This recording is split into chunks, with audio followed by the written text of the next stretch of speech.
Сәлем достар. Өткен сабақта біз IELTS емтиханының райтинг бөлімімен, яғни жазылым бөлімімен толықтай танысқан болатынбыз. Эсселер жазып үйрендік. Ал бүгін біз reading бөліміне көшеміз.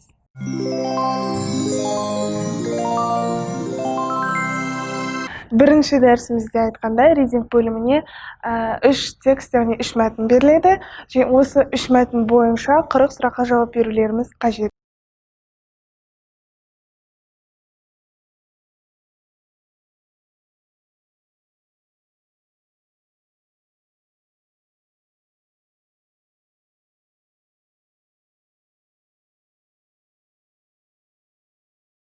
Сізге берілетін уақыт 60 минут. Бірінші мәтін өте оңай болғандықтан оған бар уақытыңыздың 17 минутын бөліп, екінші текстке 20 минутын бөліп, үшінші текстке 23 минуттеріңізді бөлгендеріңіз абзал.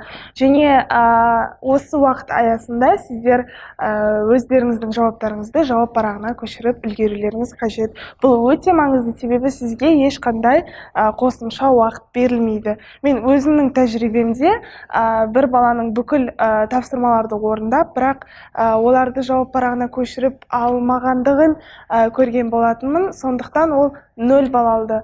Сол себепті достар, жауап парағын әрқашанда толтырып жүріңіздер. Жауап парағында жауап жазатын жерді бос қалдырмаңыздар, себебі бұл ең үлкен қате. Егер өздеріңіздің жауаптарыңызда сенімсіз болсаңыздар, ендеше бір жорамалдап болсын, әйтеуір бір жауапты жазғандарыңыз дұрыс. Достар, және алдымен сіздер текстті көрген кезде бір көз жүгіртіп шыққандарыңыз дұрыс. Яғни бүкіл тестті жаттап алудың қажеті жоқ, себебі бұған өте көп уақыт кетеді. Сол себепті бірнеше параграф ол текстте беріледі. Сол бірнеше параграфтың қасына сол параграфте жазылған негізгі ойды, яғни негізгі сөздерді жазып қойғандарыңыз дұрыс. Немесе текстті оқымай-ақ алдымен тапсырманы оқып алып, содан кейін барып тапсырмада сіздер сұрақтарды біліп тұрасыздар ғой. Сол себепті кейіннен текстті оқып, сол тапсырманың сұрақтарына қарай ыңғайлансаңыздар болады.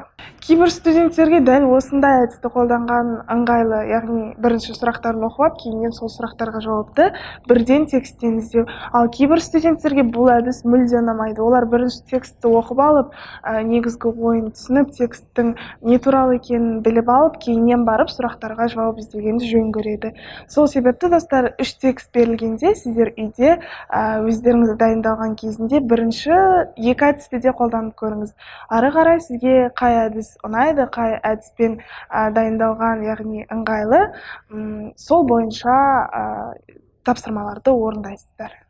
Біле жүріңіздер, әр тексттің, яғни әр мәтіннің, әр параграфының өзіне тән құрылымы болады. Яғни бірінші параграфте әрқашан біздің алдында эсседе жазғандай жалпылама ақпарат беріледі, яғни негізгі ойдың барлығы бірінші параграфте болады. Текст ары қарай не туралы болмақ. Ал қалған параграфтерінде онда сол бірінші айтылған негізгі ой толығырақ ақпараттармен қамтылады. Ал келесі параграфтерде сол ой жалғасын табады, яғни нақтырақ ақпараттар болады. Ал соңында біз әрқашан соңғы параграфтерінде әдеттегідей қорытынды көреміз.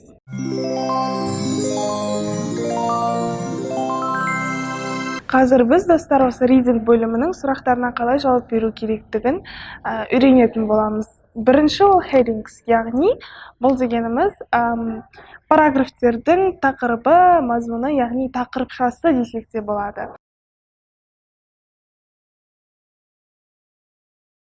Осыған дейін айтқанымыздай, негізгі ой әрқашан бірінші сөйлемнен басталады.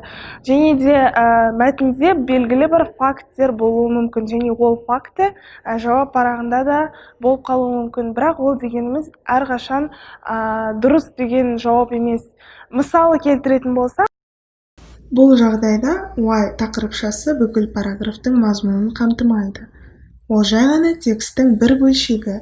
Бұл параграфтың негізгі ойы Dutch people voting for and against the Constitution. Егер тапсырмада тақырыпша бір-ақ рет қолданылады деген болса, онда сіздер қолданылып қойған тақырыпшаларыңызды сызып отыруларыңыз қажет.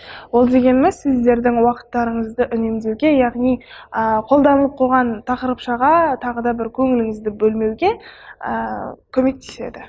Енді достар, true, false, not given сұрақтарына тоқталайық. True, false, not given дегеніміз дұрыс ақпарат, қате ақпарат және де берілмеген ақпарат деген мағынаны білдіреді. Бұлар yes, no, not given мен мағыналары бір болғанменен де сіздер егер де тапсырмада true деп жазу керек болып сіздер yes деп жазып қойсаңыздар, немесе yes деп жазу керек болып сіздер true деп жазып қойсаңыздар, сіздің жауаптарыңыз дұрыс болса да ол қате болып саналады. Сол себепті тапсырманы әрдайым жақсылап оқып алыңыздар. Және T, F, N, G деп сөздерді қысқартып жазбаңыздар. Тапсырмада қалай тұр, дәл солай жазыңыздар.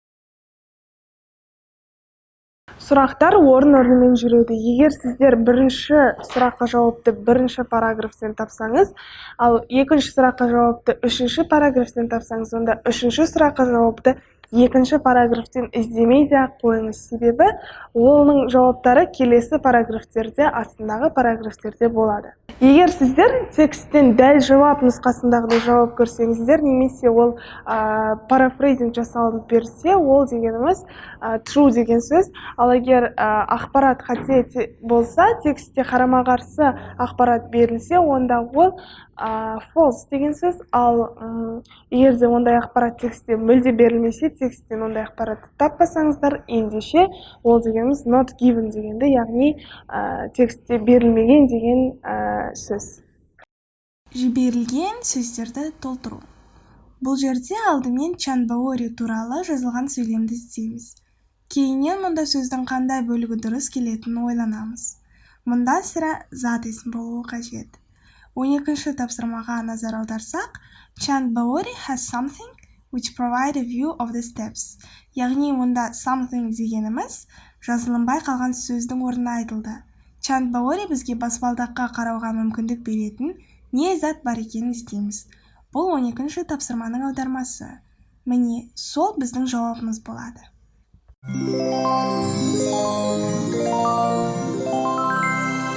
Енді reading бөлімін жасағанда керек пайдалы кеңестерге құлақ асыңыздар. Сұрақтарды оқыған кезде өте ұқыпты болыңыз. Егер сізде тапсырмада no more than 2 words деп берілсе, сіз жауапта екі сөзден артық сөз жазбауыңыз керек. A, the, n секілді артикльдер немесе in, on, by секілді көмекші сөздер, олар бір сөз болып саналады. Мысалы, сіз жауабында the greatest hit деп жазып қоятын болсаңыз, онда ол үш сұрақ болып, яғни үш сөз болып саналады. Ал сізге тапсырмада екі сөз жаз деген. Сондықтан да дұрыс жауабы greatest hit болып саналады. Себебі жаңа айтқанымдай, the сөзі ол бір сөз болады, сондықтан да the greatest hit ол үш сөз болады, ал greatest hit ол екі сөз болады. Ал енді келесі тапсырма үлгісіне көз жүгіртіңіздер. Сізге мына берілген кестені дәл үлгідегідей толтыру керек. Мысалы, Канада 45% деп символмен жазу керек болса, онда 45% деп сөзбен жазуға болмайды. Үлгіде қандай форматта жазылса, тура солай жауап та жазылу керек. Дәл сол сияқты first деген сөзге де қатысты. The second немесе second marriage деп жазудың керек жоқ. Себебі үлгіде бір ғана first деген сөз тұр.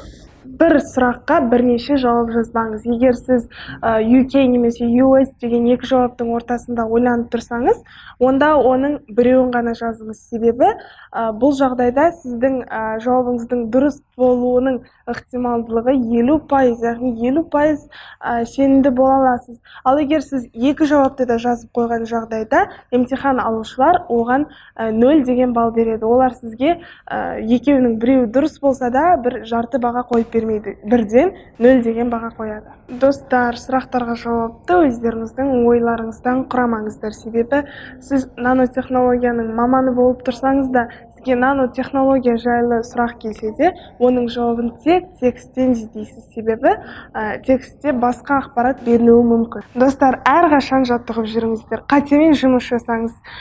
40 сұрақтан 20-сы қате тест жасаған кезде, оны жауап тастап келесі текстке көшкілеріңіз келетін мен жақсы білемін. Бірақ мұндай жағдайда сіздердің жауаптарыңыз, яғни сіздердің балдарыңыз, деңгейлеріңіз ешқашан көтерілмейді. Сіз дәл қай сұрақтан қате жібердіңіз, сол сұрақты жақсылап тексттен іздеп, сол сұрақпен жұмыс жасағаныңыз абзал. Міндетті түрде уақытқа және жауап парағымен жаттығыңыздар. Өздеріңіз алдамаңыздар. Сіз үйде дайындалған кезде дәл емтихандағыдай дайындалғандарыңыз жөн. Егер сіз үйде уақытқа дайындалмасаңыздар, ондай болса, сіз емтиханда уақытыңызды дұрыс тиімді пайдалана алмауларыңыз мүмкін, уақыт сізге жетпей қалуы мүмкін. Бұл өте көп жаттығуды талап етеді. Сол себепті, достар, әрдайым емтихандағыдай дайындалып жүріңіздер. Егер сіздер олай дайындалмасаңыздар, сіздердің жоғары балаларыңыз екіталай. Әр сөзді оқып, олардың аударып отырудың қажеті жоқ. Сізге ең бастысы тақырыптардың, яғни тексттің мәнін түсінсеңіз болғаны, және бірден келесі тапсырмаларыңызға көшіп отырыңыз, себебі уақыттың қалай өтіп кеткенін байқамай қалуларыңыз да мүмкін.